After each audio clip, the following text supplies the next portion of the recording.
Je vous rappelle que nous avons pris du coup le thème 7, que nous avons pris Infomaniac pour préinstaller un CMS WordPress.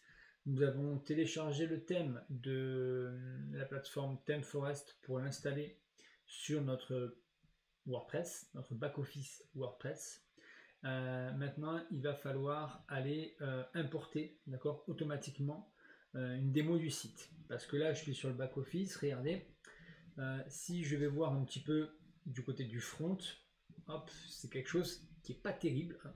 Ça ne correspond pas à grand chose.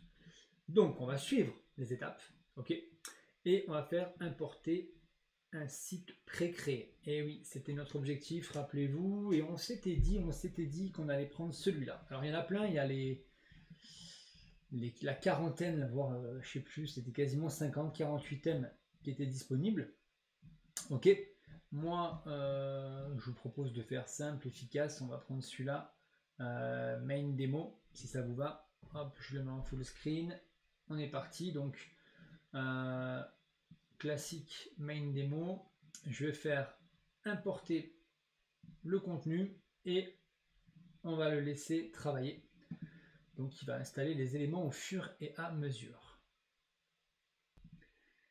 Et voilà, donc il s'est passé à nouveau quelques minutes.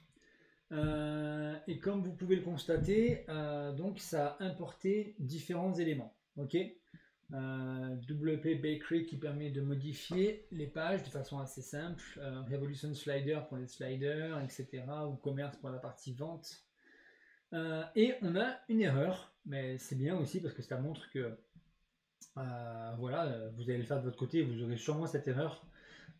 Il a essayé d'importer les pièces jointes, notamment toutes les photos en fait, une grosse partie des photos, et c'est pas passé parce qu'on a un problème sur le serveur en limite de temps en PHP. Donc il y a un tutoriel qui explique exactement comment régler le problème, mais on va rester avec cet échec de pièces jointes parce que je pense que ça pourrait vous arriver à la plupart d'entre vous selon le serveur que vous avez, et c'est pas forcément si dérangeant que ça, je pense. Voilà, donc ici on va regarder maintenant côté front, hop, j'actualise, et effectivement, tout à l'heure, c'était un petit peu de Gigamboy, passez-moi l'expression, c'était un petit peu pas très bien organisé, déstructuré, et là, on arrive sur quelque chose qui correspond davantage à ce que nous avions vu. Donc, on va explorer tout ça, toutes ces pages.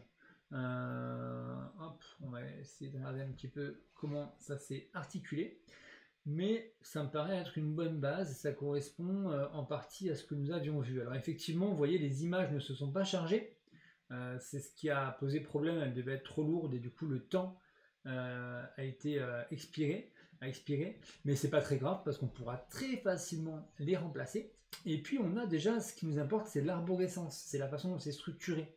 Ok, donc voilà, on va se pencher là-dessus et on va construire quelques pages, on va mettre en place un petit site assez rapidement pour vous donner la dimension édition des pages, modification.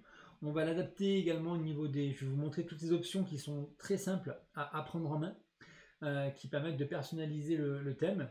Et puis comme ça, on va vous emmener jusqu'à la fin de ce module. On a déjà une bonne base qui s'est installée, donc je pense que c'est plutôt favorable pour la suite. Allez, à tout de suite.